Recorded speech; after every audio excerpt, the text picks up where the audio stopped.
Okay, it's still windy, but now we have allowed a talk. Yeah, I really have the feeling that I watched something similar already, but I I couldn't confirm it, so that's why we are watching it again, or possibly not again. Yeah, so let's get right into it. It looks like the stream is running. Welcome back to this advertisement episode. We are advertising Lasergurkenland, which is currently reachable under LGL, which is short for Lasergurkenland, which is German for lasercucumberland.sillyhun.com. Also, sillyhun.com without the subdomain should work, but for a better SRV record thingy, use this domain, since the domain sillyhun.com is pointed at a different IP address, which is not the IP address of this Minecraft server, and I'm talking really technical non-advertisement stuff in the beginning of the episode, which is not really efficient since this is a advertisement video. Well, it's an advertisement stream since it has 0 viewers live. It will be uploaded on YouTube, so it's more video than a stream. And I keep saying that, and it makes no sense. I hope I convinced you to play on the server, and in this episode I'm not explaining you why this is the best server, which any other episode where I try my best to advertise it. Well, today we are going to watch another video from 2015, and I keep saying today, but I've been streaming the whole day already, but whatever. So, the title is Breaking Honeypots for Fun and Profit. Like, the profit part and breaking honeypots really reminds me of one talk where a guy, like, it really sounded like a black hat talk, which was kind of weird, and I was in my slime farm during that time, and it might be this talk, it might not be, and I don't even know if I was in my slime farm, but that's what I remember, I guess. Which I think I remember. Well, anyways, it's a video from 2015, as I already said. It's from the media.ccc.de channel. It has currently 3,000 views. If you're interested in that topic about breaking honeypots, then check out the original talk. If you're interested in this server, go and get your premium. What was the sound? Is anybody online here? Yes. Get your premium Java Edition Minecraft client and join here, play for free, and the server will stay up for multiple years at minimum. Cool. Let's go.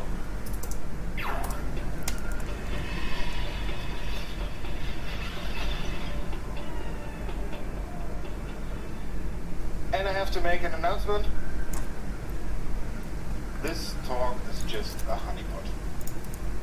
You can all go now. Ha! Flop! Funny! They don't believe me, you see? The Okay, fuck? who of you has a honeypot? 1, 2, 3. Can I have a little bit more light on the audience, please, so I can see some? Thank you.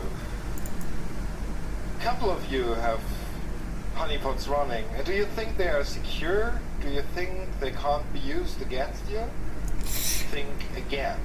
Yikes. Dean Sisman and Itmasher will now present you how honeypots can be deceived. Let me check how the wind sounds in the stream, if the stream is already that far.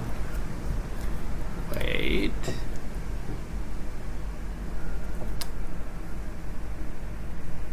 Get your premium Java Edition Minecraft client and join here, play for free, and the server will stay up for multiple years at minimum. Cool. Let's go. I think you can't hear the wind. It really sounds like you can't. That's good. Actually be used against you. A warm welcome, please.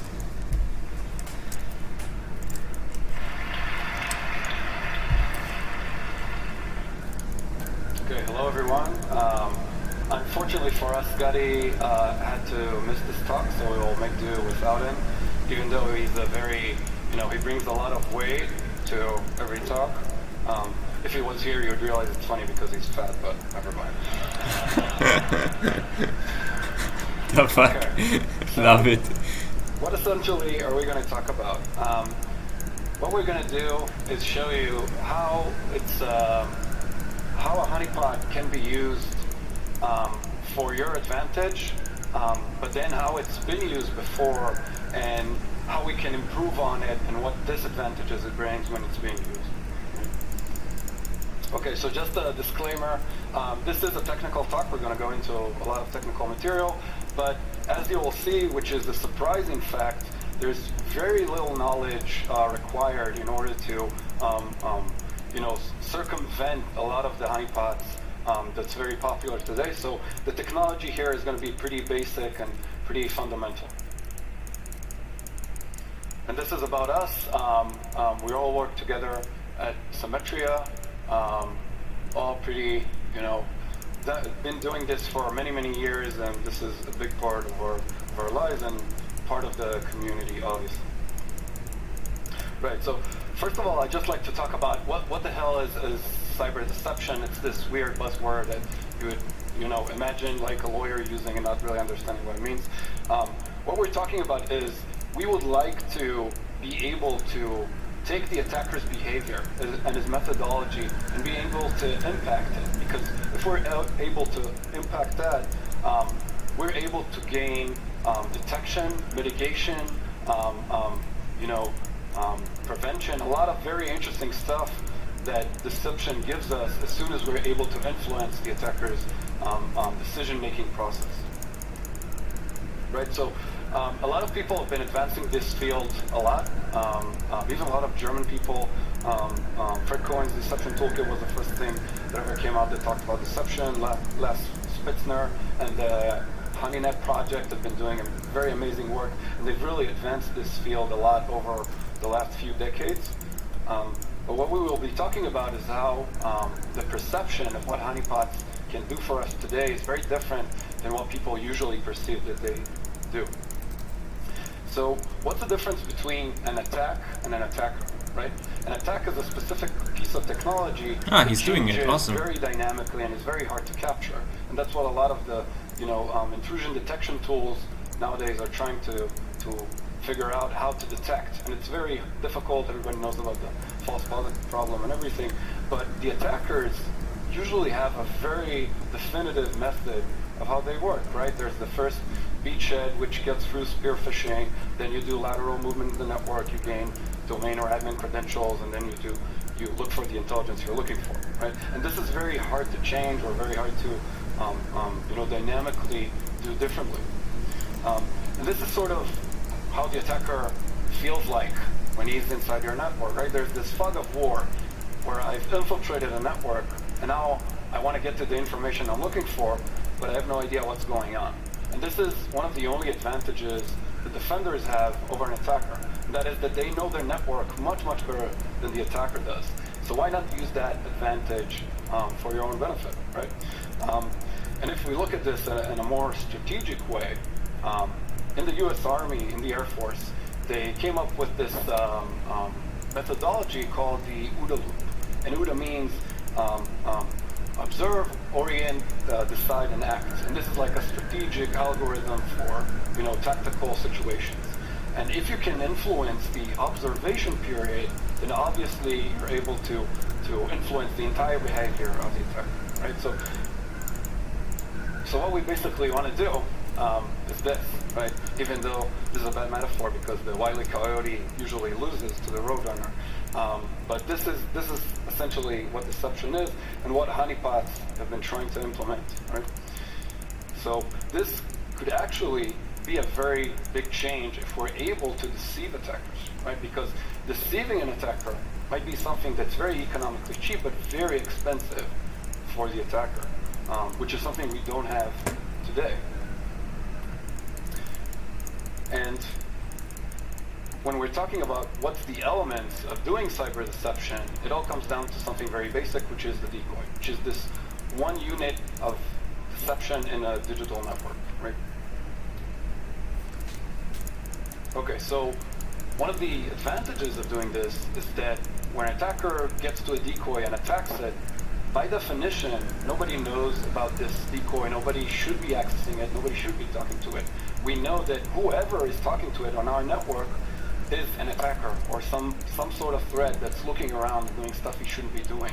And this gives you a very clear-cut knowledge about what's going on in your network and who's trying to do stuff they shouldn't be doing, right? And specifically, if you get any new code execution being run on that decoy, you know for 100% that new code is an attack, right? Okay, so now we're going to go into some descriptions. The most popular honeypots out there are what people call low interaction honeypots. And we'll go into defining what that is pretty soon. But what they're very useful for is malware, known malware, automatic exploitation, botnet scanning, and all that sort of stuff. But they are very limited.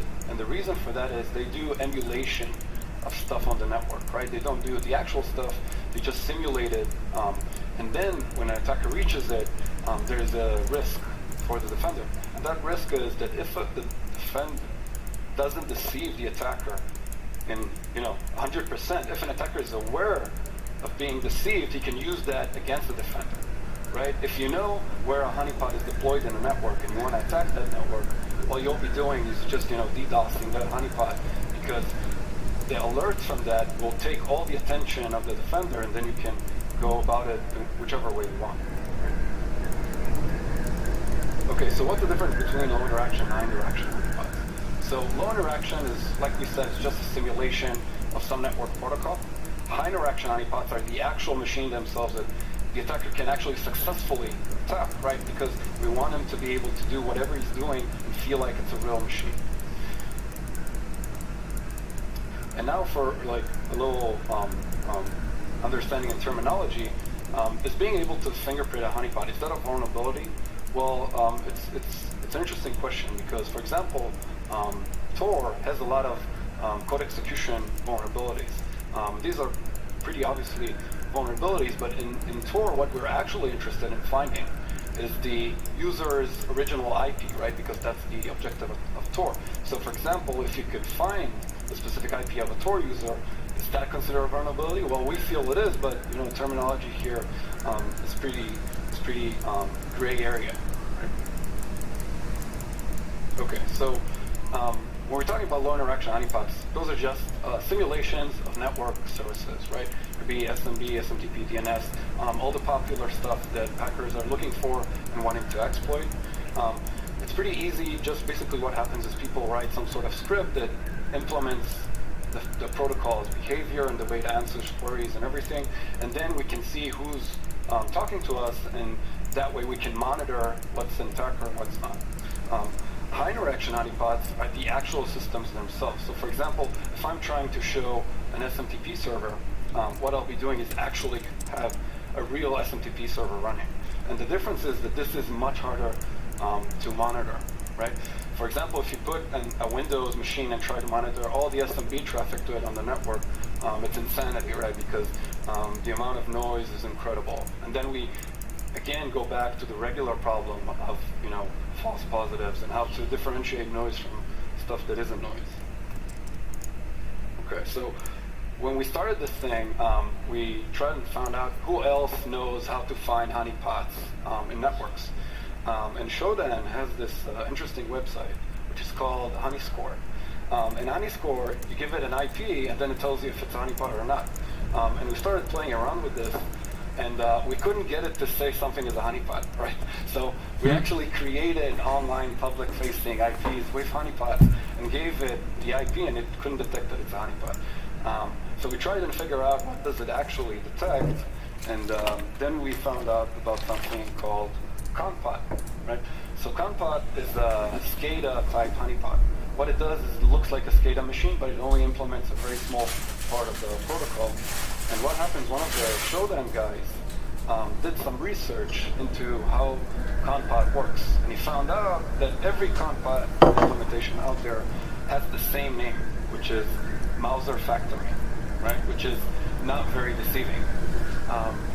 But then somebody figured out that that's the default, and people made it configurable, so you can change it to whatever you want. And then there was another guy online called Sean Merdiger who found out that they all have the same serial number, and this is also not configurable. So if you go on Shodan online, you put in this number, you find a bunch of honeypots deployed around the world which are compot, right? And then when we tried and took one of those IPs in to show them, we finally got it to recognize that it's a honeypot, right? So other people have been trying to attempt this because it gives a lot of value, but it doesn't really work for most of the honeypots out there. Okay. Okay, somebody in the audience asked me to talk slowly, so I'll try. Thank you. Okay, so what we will be doing is going through each project of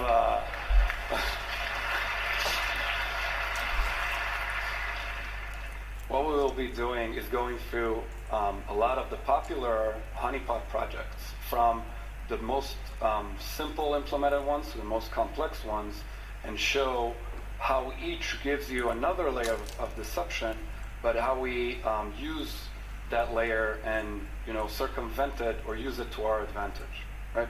So we start with artillery. Artillery is a pretty cool project. What it does, it's very popular. You just run it on a system, and what happens is it opens up all the ports that are closed that look like something that's interesting to an attacker, right? So SMTP, DNS, HTTP, whatever. And whenever somebody is trying to access one of those ports, what happens is this, right?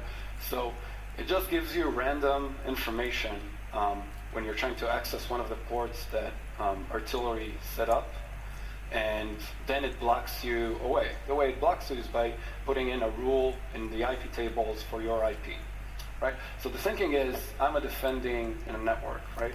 And I want to do a honeypot on all my machines. I run artillery, and then if somebody's trying to exploit stuff against, I don't know, SMTP servers, they'll hit one of my machines, and then they'll get blocked because the IP tables rule blocks it, right?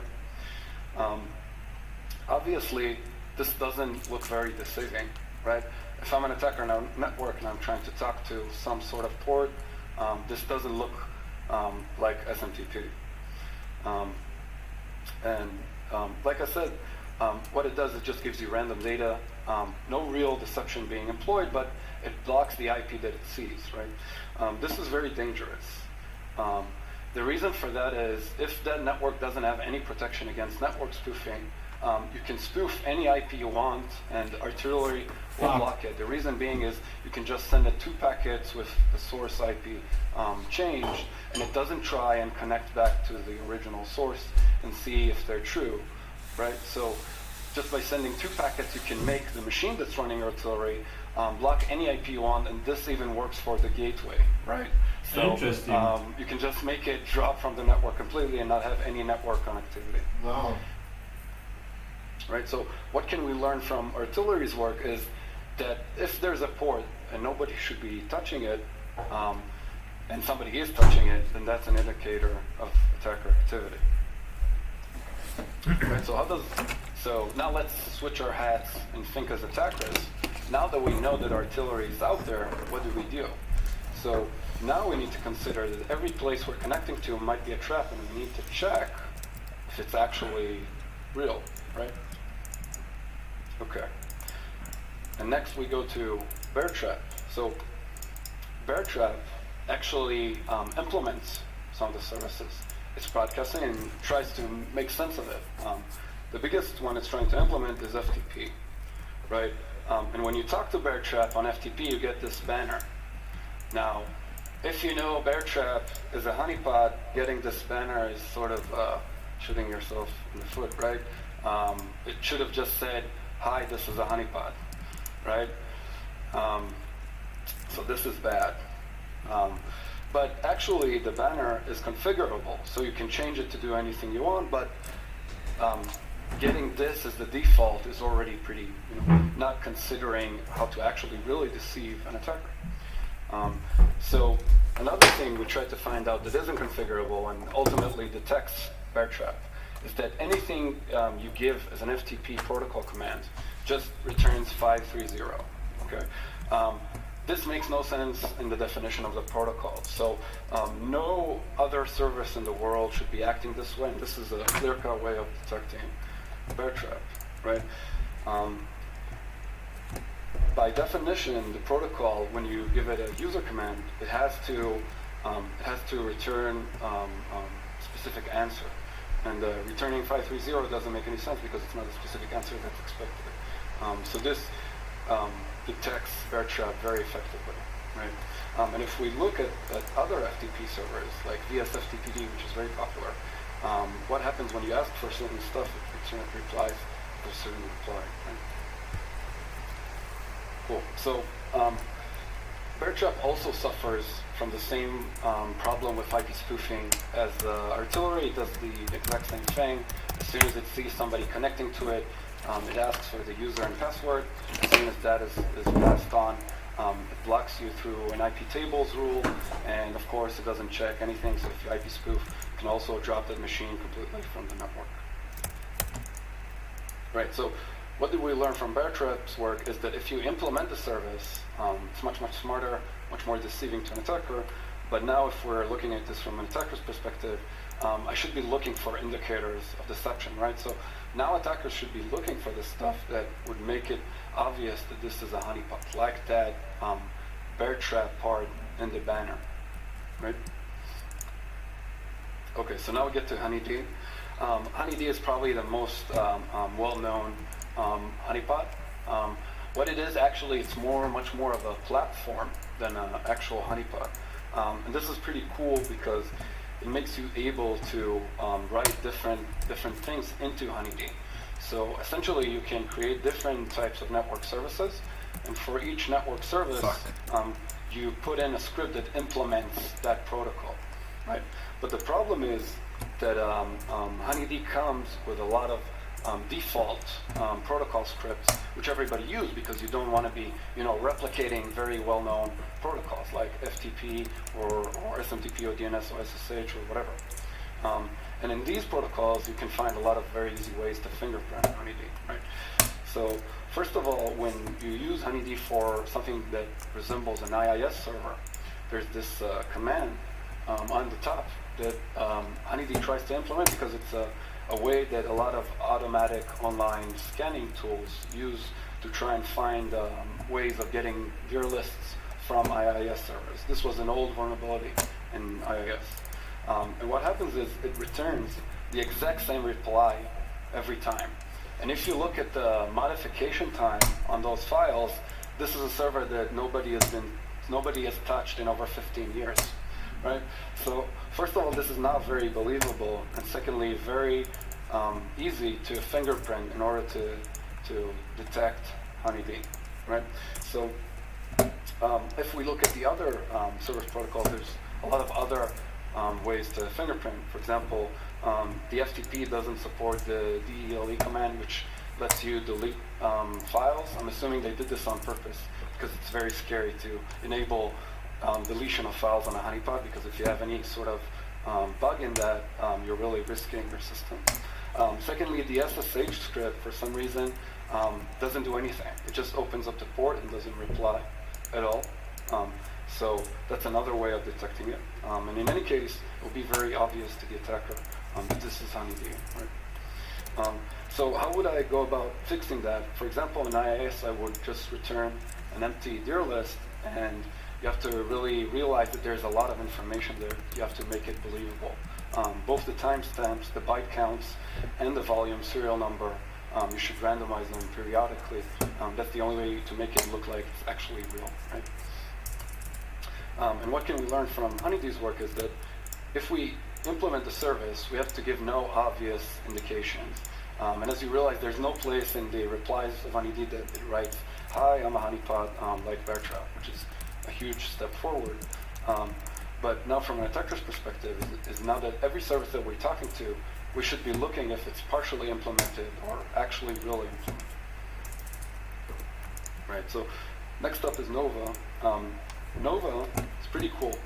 What it does is just essentially use HoneyD in a more solution type perspective. So it gives you this very cool user interface where you can create machines and look at the logs, and they have pre-configurations. So you can, instead of just running specific scripts for specific ports, it actually does a full-blown machine. So you can create a Windows machine, a Linux machine, and whatever. And it looks like actual real machines on the network.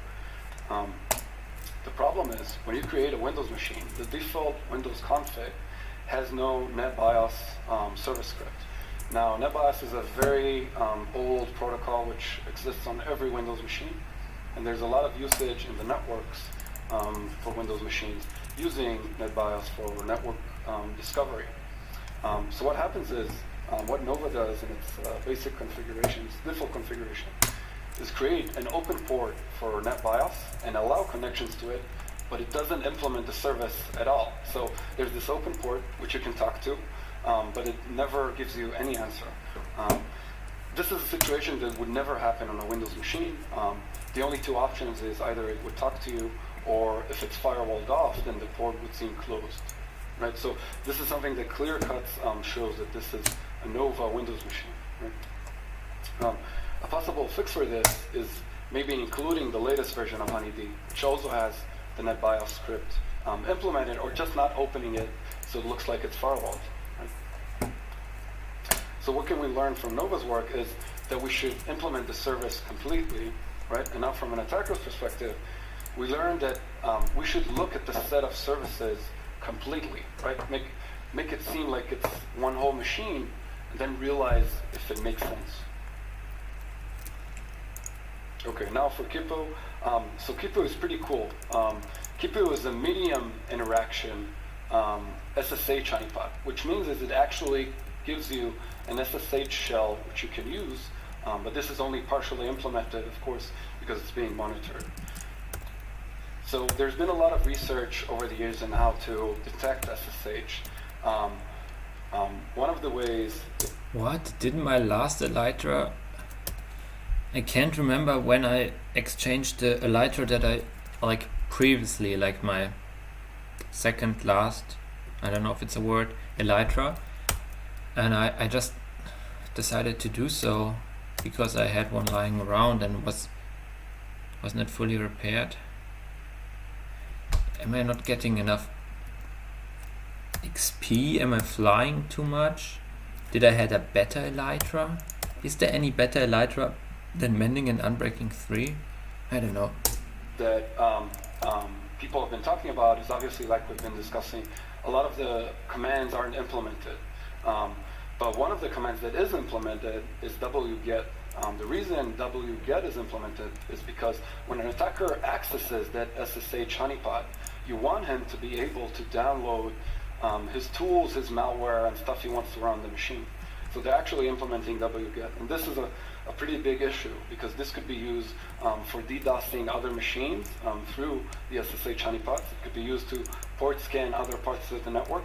And basically, you're getting your own relay against the web for everything on HTTP that you can use for yourself. Sorry. And this is a big problem, right? Another thing that people have done is they look at how Kipo does the SSH authentication, right? And as it turns out, this is a part from Kipo's source code. This is a fingerprinting problem that's been fixed already. What it does is it gives you, when you ask it which protocol do you want to use, it just says I support everything, right? And this doesn't work in the way that most or all of the SSH key exchange mechanism works, right? So this is very clear-cut recognizing Kipo.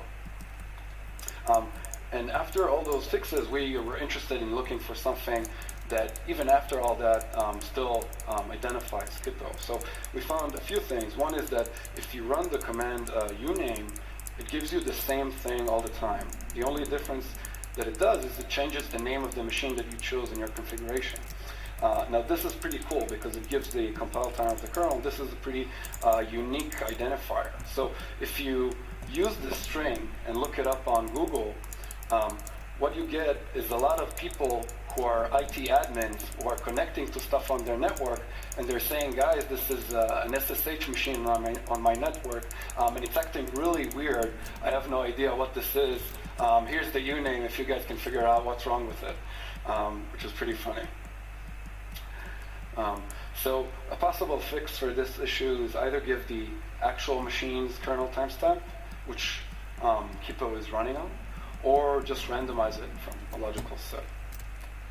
And what can we learn from Kipo's work is that Now the honeypot not only gives you indication of the attacker's activity, it also tries to collect information from him.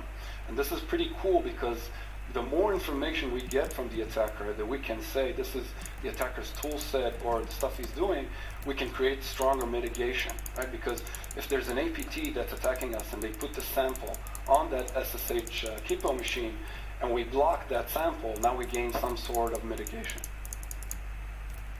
And if we look at an attacker's perspective, now not only are we in danger of being detected, now we're in danger of being caught, right, or mitigated against that network we're attacking. Okay, and the next up is Dionea. Dionea is a very impressive project.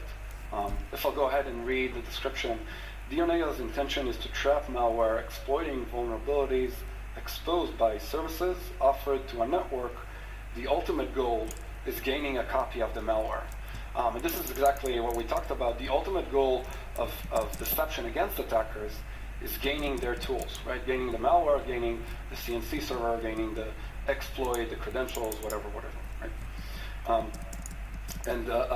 This will, in the end, lead to effective mitigation, which is very, the holy grail of security. So there used to be a very easy way of detecting Dionea. If you would scan Dionea with an nmap, you would get an MS SQL server that says, I'm a Dionea honeypot MS SQL server. Again, this is a problem since it's obvious. And this is not a very good way of deceiving attackers. And this has been fixed in the past. It doesn't do that today. But something very interesting we realized when we were researching Dionea, and we talked to Marcus, the maintainer of the project, who's a very awesome guy, and they're doing a lot of very cool work. Somebody sent Marcus, he told him, when I'm working with Dionea, there's a lot of stuff that doesn't behave like the usual thing I would think is behind the honeypot would behave, right? There's a lot of stuff that behave weird, and people could detect the honeypot through that. And then he says, by the end, which is something interesting, well, I'm totally aware of the problems you point out, but besides from these three are just the tip of the iceberg, there is very little I can do about it. And this basically means that all the people maintaining the honeypot, different projects, realize that this will never be able to deceive an advanced attacker. Somebody who's aware of he might be interacting with a honeypot will always have ways of detecting low interaction type honeypots. Right? So for example, in Dionea, something new that we discovered is that when you run the HTTPS service in Dionea, it's signed by a certificate, and that certificate's issuer is Dionea's URL, which is not very deceiving, right? Secondly, if you use the FTP service, it allows you to log in using any username and password combination. I have yet to see an authentication mechanism that allows two different passwords for the same user, right? So that's another way of detecting it. And obviously, another way is that FTP doesn't implement the DELE command, just like Honeyd, right? So there's a lot of way of detecting Dionea. What can we learn from Dionea's work is that they try and make their services exploitable to known exploits. So for example, they have a way of capturing Conficker and Blaster and all these really popular worms that exploit different services. And what they do is, as soon as the attack happens against the service, they capture whatever code is being executed. And now this affects an attacker by realizing if I'm exploiting a new machine on the network, my old MS08067 Conficker exploit, which I'm running and then executing my own malware through, might cause me to lose my malware because they'll be captured by Dionea. Right? Next up is Glassstuff, which is a web app type honeypot. Right? So what Glassstuff tries to do is look like a web application for different kinds of languages, and just see whoever is trying to do web type attacks against it. Right? when you set up Glassstaff and you look at the default page, this is what it looks like. And it's actually, Glassstaff is very configurable and allows you to load in almost any type of file system or web application that you want. But if you run it defaultly, it just gives you a very weird page that not a lot of people change, right? And if we look at the bottom of it, there's this signature which doesn't change. Most of the text here is just random from a list of a dictionary. But if we look at the bottom, there's a footer that says this is a really great entry, right? And this doesn't change across pages. So I just took that string and looked it up on Google. And I found some really interesting websites, which I won't reveal here. But one of the top 500 websites had this in his subdomain, right? So assuming it's like a really popular website, if I go to one of the subdomains reallyfamouswebsite.com, this is the page you get, right? Which is very interesting because they're deploying honeypots, but not in a very smart way. So they're very aware of security, but they're not aware that deploying those honeypots just creates less deception for the attacker, not more. So how does Glassstaff work? What it does is any sort of web interaction against it, it logs it, and for specific stuff, it gives alerts, and you can actually create any sort of file system within it because it implements a directory traversal exploit, right? So if you do, for example, if you go and type in the address for the Glassstaff and then do slash and then // etc shadow, it actually gives a file that you can configure and put in within etc shadow, right? And this is the default one, and I would say this is a way to fingerprint Glassstaff, but because this is configurable, I don't want to be able to set it, and I want to try to find a way to fingerprint Glassstaff without the user being able to change it, right? So something that you figure out is that if this is a Linux machine that gives you etc shadow from the permissions that you get and how Linux is built, you should be also able to access /proc, right? And if you're able to access /proc, this is something that's very hard to simulate for the people who are configuring that Glassstaff implementation, right? Because first of all, you have to put something in the file system that Glassstaff will give as an answer for /proc. And secondly, once people have realized that this gives the actual answer, it has to fit the actual process running Glassstaff because that process is within /proc, right? So for example, if I would go ahead and look at all /proc and all the /PIDs and /s maps, I could find Glassstaff's own memory statistics, right? And I could use this to see if this is actually correlating to what I'm seeing on the website by doing more HTTP requests and stuff like that. So no matter what, I'm able to realize this is not a real server unless there's an actual real server behind us. So this is a way to always detect Glassstaff without doing any configurable stuff. And the way I would fix this is just return permission. This talk is really demotivating to host a honeypot, isn't it? Like, boy.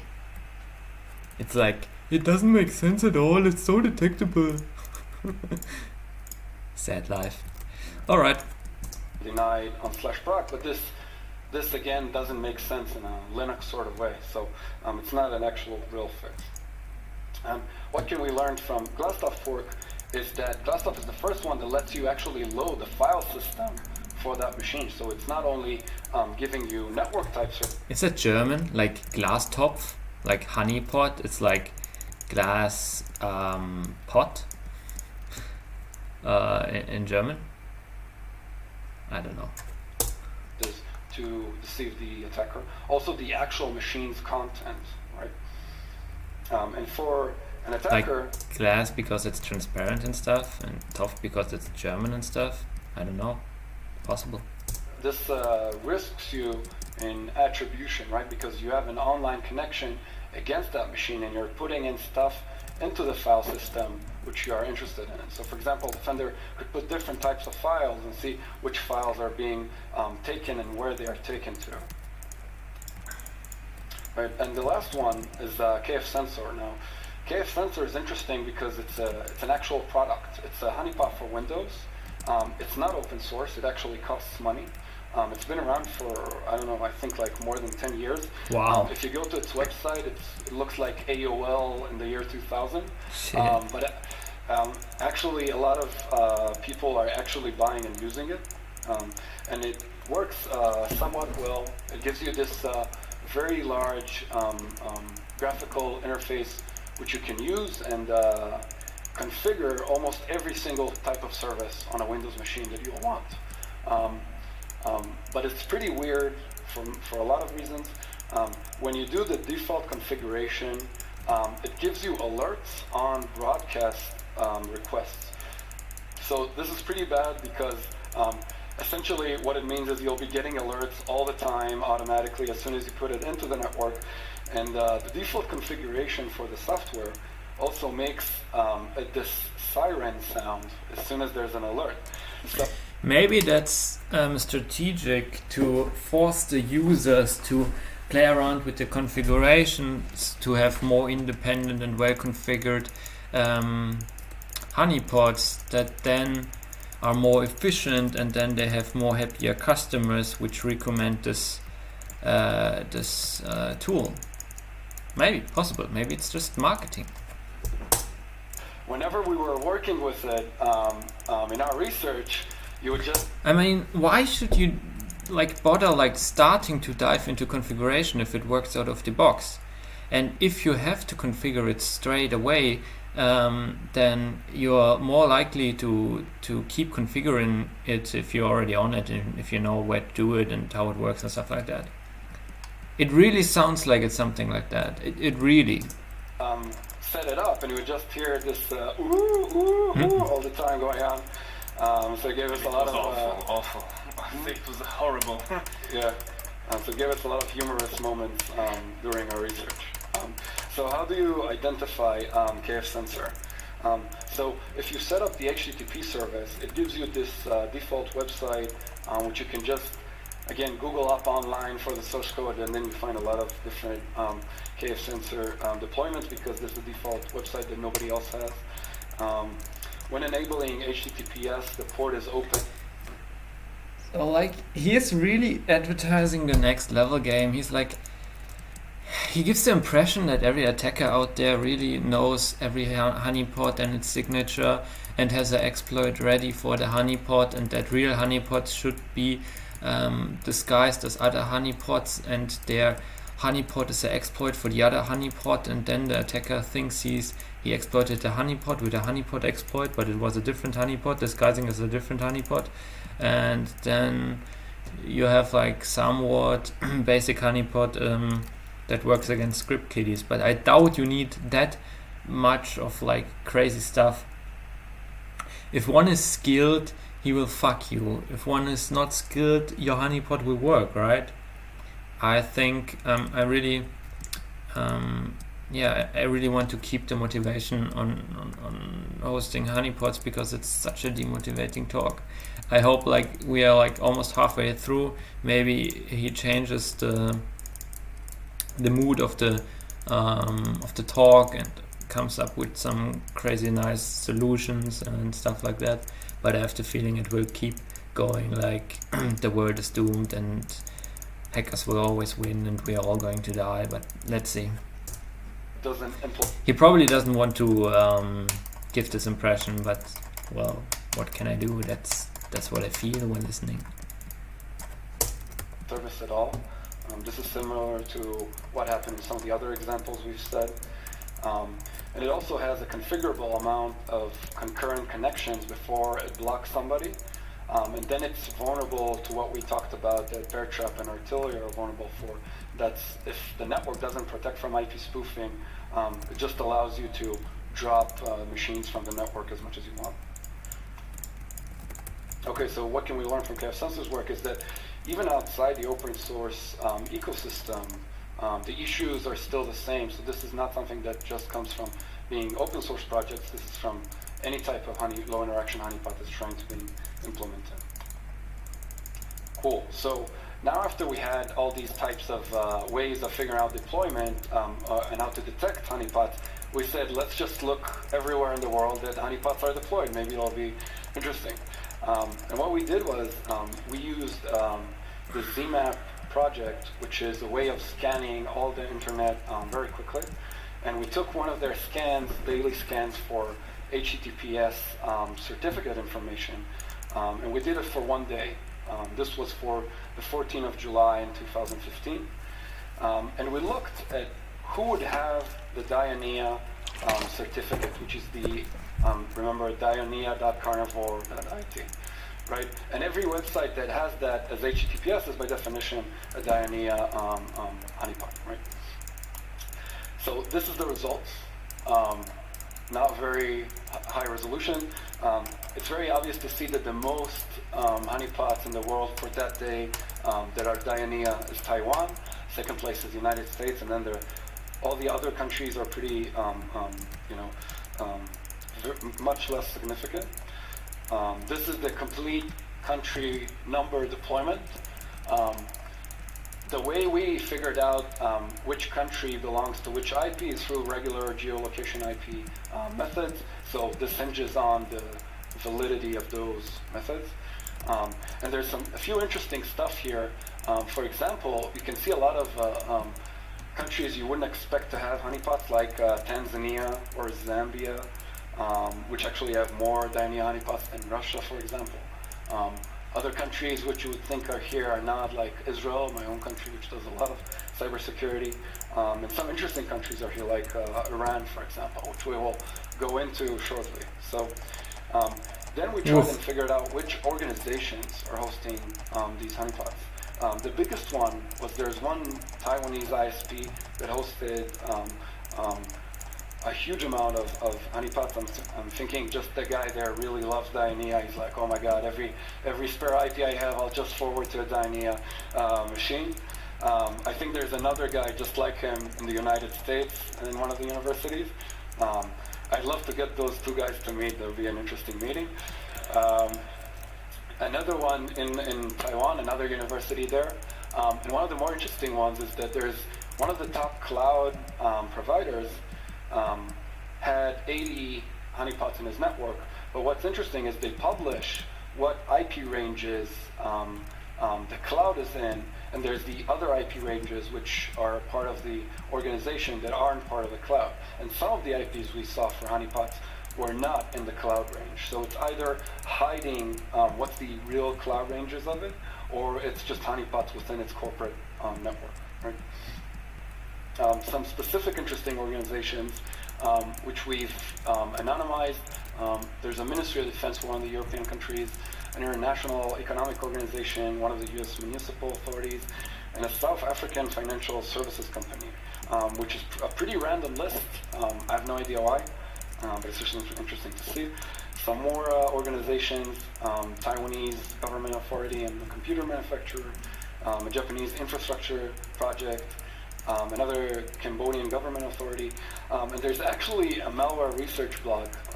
This is an interesting story. I go into the blog and it hosts mx0. The name of the blog as Dianea. So it tried to look like one of its mail servers is Dianea. And then when I went into the blog itself, the guy was talking about how he was capturing malware samples using honeypots he was deploying. So it's pretty funny. I thought about doing something and then seeing if he'll blog about it again, but then I decided it's a little too much into the black hat territory. And one of the only organization that we will reveal, the Iranian oil company does deployment for Dianea. It's actually one of the subdomains for oil.ir. So I guess the guy running the Iranian national oil company really likes cybersecurity, and he has Dianea deployed in one of its subdomains. So when I saw that the oil.ir website has Diana, I said, let's go into, I saw that it also serves HTTP, not only HTTPS, and then I was interested in seeing what I'll get when I'll log into it, and guess what I got? So this is the default website for Glassstaff, and I said, it has Diana on HTTPS, and it has Glassstaff on HTTP. Maybe there's some sort of something that packages a lot of honeypots together, and then I came across something called the Modern Honey Network. So the Modern Honey Network is an open source project that a company called ThreadStream does. What it basically does is just packages a lot of different honeypots and scripts into one machine, which you can just run, deploy honeypots, and then you gain a lot of the default type configurations of a bunch of honeypots. So lessons learned, right? So these flaws are really easy, really simple to find. They are by design, so no low interaction honeypot can avoid having these types of flaws. And what we're realizing is if an attacker is aware of deception and he's looking for deception, specifically low interaction honeypots, they'll be able to find them and detect them and use them against the defender, right? So what can we do to do this better, right? What would a good way of doing deception look like? So let's just go through every single layer that we did and see what was the cause of the problem, right? So first of all, we need to supply the service itself. Then we need to supply the whole service, so implement the entire protocol. Then we need to make the set of services make sense as a complete machine. Then we need to make that service exploitable for non-exploits, right? So the attacker will actually succeed and will gain his malware that's being installed. Then, hopefully, what we would want to do is make those services exploitable to unknown exploits, like O-days. And the problem with that is that if you don't know how the O-day works, how do you simulate the way of being exploitable to it, right? And the future fantasy is that the machine is an actual real machine in every way and form for the attacker, right? But this causes the problem of how do we monitor the attacker going into it, right? How do we avoid all the noise that a real machine has? And I made a pyramid of what that looks like. All the stuff, every layer you need to implement in order to have that, optimistically best type of honeypot or deception or decoy against an attacker. We'll be releasing code when responsible disclosure is concluded and all the projects can fix all the different issues. And we really just want to thank all the different people who have been advancing honeypots over the years, because you gain a lot of value from running those projects, and they took a lot of work. And what this talk was about is bringing that view that it helps against the low-level type of attacks, but the high-level type of APT threats will not only not be deceived by it, but can use it against the defender, and that's what our talk was generally about. All of these people helped us in our research, and we thank them a lot. I won't read all the names because it's just a huge list. And that's it. Yeah, a little bit questions. Cool.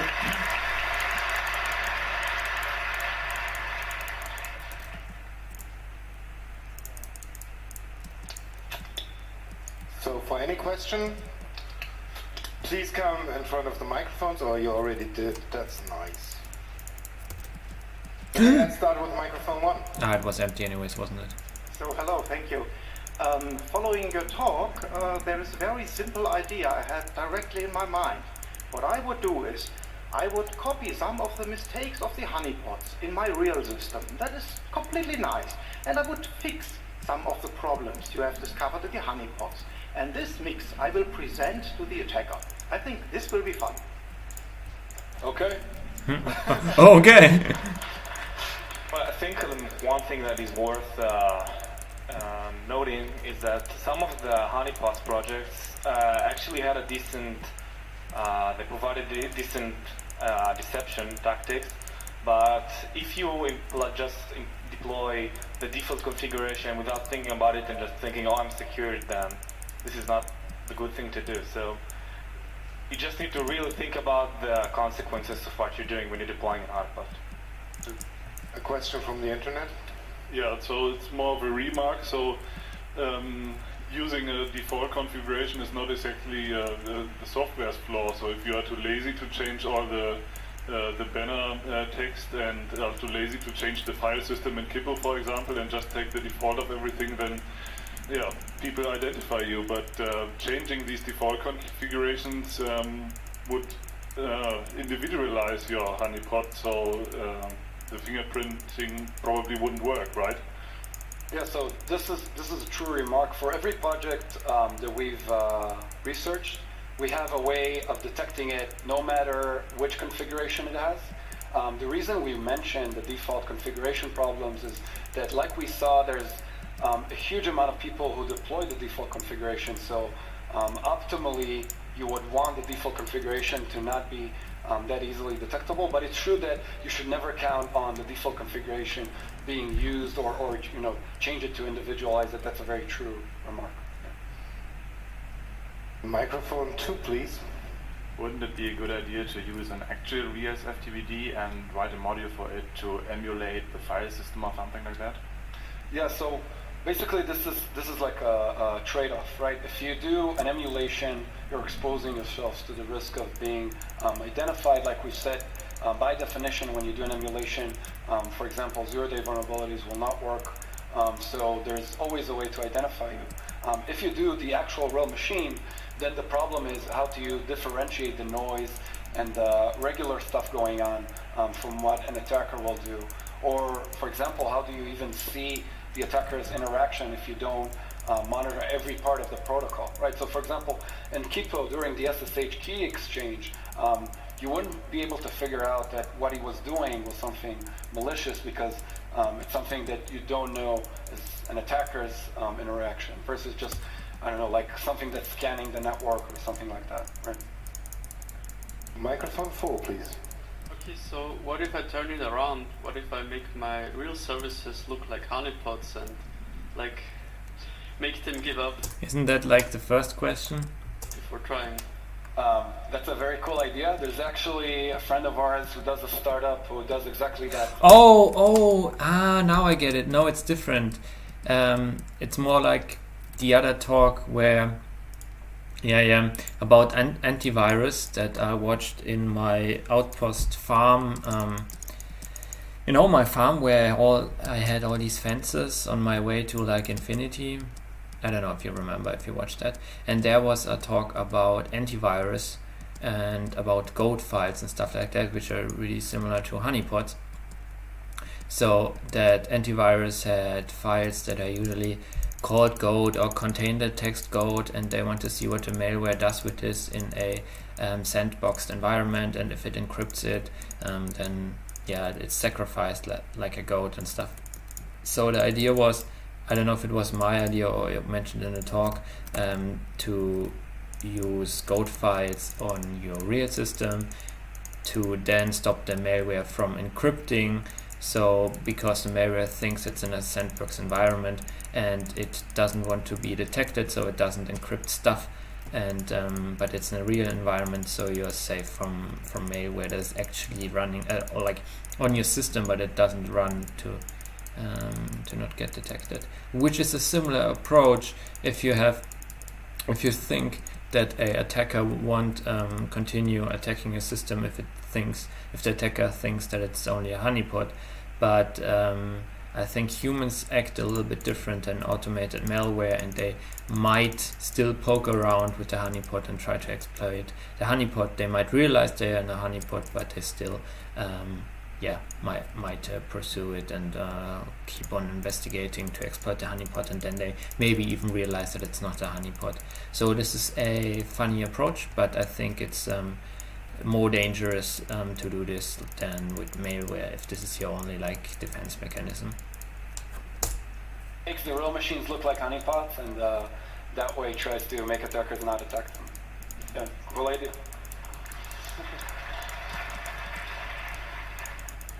Microphone 1, please. Well, I didn't quite understood how I get the attacker to attack my honeypot and not my real website. Yeah, so you're talking about what Honeypots is trying to solve is if an attacker attacks a machine you control, how now you can detect him and realize that he's an attacker, but you're talking about a problem that's underlying and it's very big, but we didn't discuss it, and that is how do we get the attacker to actually attack that honeypot? So you have to make it look like something interesting. One of the examples we gave, for example, that malware researcher's blog, what he did was gave it an interesting subdomain under his domain to make it look like a mail server, right? The mx0 his domain, which is a default name for mail servers. But this is a whole other issue that you have to solve when you're doing deception, which is very true. A question from the internet, please. So have you actually broken any honeypots in your research? So we weren't trying to look for code execution type vulnerabilities. Firstly, because it doesn't give you any sort of value. What we're trying to do more is more like a methodological type of conclusions. So we didn't try. So we don't know if there are or aren't. Microphone number 1, please. Just to answer to the question the other gentleman asked, and you said, how do you tell if it's an attacker? One method I'm using is I use, say, actual secure shell, but use a PAM module that watches for standard, the top 10,000 standard passwords that people try when they're trying to brute force. Okay, you don't get to steal the malware or anything, but if you have that within your network and you see someone trying to log onto your SSH with those passwords, you're going to have a bad day. There's someone in your network. So that's one method of, you would know that was an attack because it's not someone mistyping their password, it's an actual well-known brute force password. Yeah, interesting. This is true. This is one of the basic methods of doing high interaction honeypots, which are actually real and believable. Yeah. Cool. Any more questions? Yes, the internet has some more questions. Just one short one. So would it be a good configuration to take one default honeypot and then several individualized ones to make the attacker believe that the individualized ones are more real? Would be interesting. The cool thing about deception is there's so many ways to do it, and there's so many ways of thinking about what's the perception of the attacker and using it against them.